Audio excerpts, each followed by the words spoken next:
भाई साहब आपसे एक सवाल है, हफ्ते में यो एक जुमा है, उसका क्या मकसद है? बहुत अच्छी बात आपने पूछी भाई। जुमा जुमा का मकसद जो है कि एक जगह मुसलमानों का जमा होना, और वो मुसलमान जब जमा हो जाएं तो वहां उन मुसलमानों के लिए 2 रकात नमाज को कम करके खुतबा रखा गया है।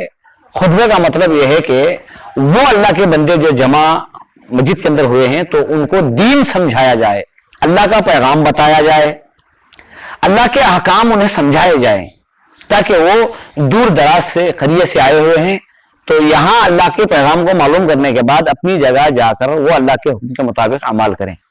जुमा का हकीकी मकसद यही है कि जो मुसलमान जमा होते हैं उन्हें दीन की मालूमात आ जाए, दीन की समझ आ जाए, अल्लाह के कानून समझ में आ जाए, ताकि वो जहां कहीं भी अपनी जगह रहकर अल्लाह की इबादत और बंदगी को कर सकें। यही जुमा का मकसद है कि इंसान को हफ्ते में एक बार उसके ईमान को ताज़ा किया जाए, उसके इल्म को ताज़ा किया जाए, अल्लाह की मंशा क्या है, अल्लाह बंदों से क्या चाहता है, ये मालूम होने के लिए अल्लाह सुब्हानहू तआला ने हुज़ूर पाक सल्लल्लाहु अलैहि वसल्लम के जरिए जुमा का इत्तिखाद किया और जुमा को एक दिन रखा गया। यही बात है कि जुमा में वो मुसलमान जो पढ़ने की ताकत नहीं रखते, जो पढ़ना नहीं जानते, उन लोगों को उलमा के जरिए से दीन की समझ आ जाए।